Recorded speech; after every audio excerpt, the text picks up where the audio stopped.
Hi, there's an old joke that goes like this. A kid asks her mother, Mom, when there's a tragedy, why do they always say and speak about the nationality of those who are dead? And the mother answered back, it's to help us, to tell us if we should care or not. Sadly enough, this is a reality in our world today. Where I spoke a few weeks ago about the genocide in Rwanda 20 years ago. We could talk about the World Trade Center. We could talk about how many Canadian soldiers died in Afghanistan. Many know the numbers. And how many Afghani died during the same time. Not that many know the numbers.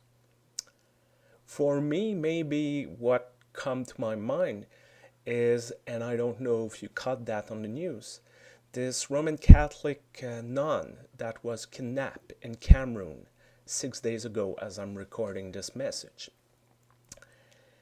And it was in the news. People talk about this and a little. But what is different, I guess, in my case is that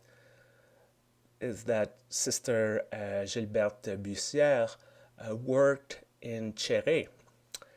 And this is exactly where my wife's aunt, also Roman Catholic nun, worked for 10 years up to last December. And she knew very well Sister Bussière because they worked together. And my wife's family have also met Sister Bussière. And and then it suddenly strike back home. It's not just one individual who have been kidnapped somewhere in another country, like hundreds of thousands and millions of people can be kidnapped, but someone with a name, with a face. And maybe that's also a reflection for all of us, because when we see tragedies, yes, we can be moved, we can see with horror all the devastation after a hurricane, a typhoon, or a drought, or but sometimes we forget that each of these individuals, as family, friends, a loved one, colleagues, they're not just people over there. They're people who are love and who are loving others, who are caring, who have values, who make choice, or trying to do the best in this life. It's so easy to forget, to dismiss, to call them, traitors, to call them the enemy. Yet at the same time, they're human beings like us, trying to do their best, trying to survive another day sometimes, try to dreaming a better future for their children, for their family, for their loved one. And maybe this is what we are called to care. Care for those we know, and also care for those we don't know.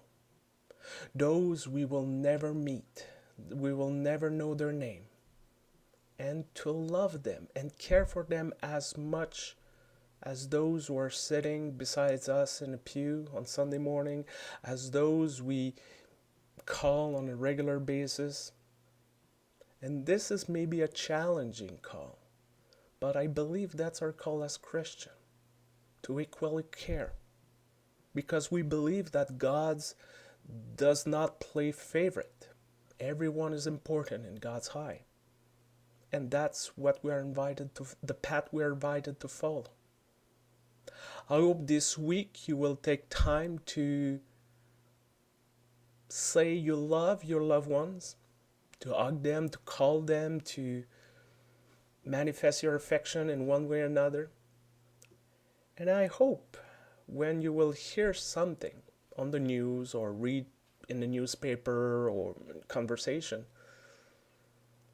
you will think about those you might not know and care for them and care for their loved ones who are struggling.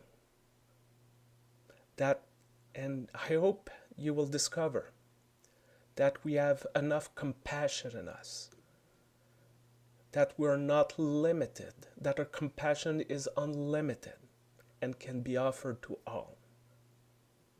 Have a great week. I hope to see you soon. Bye.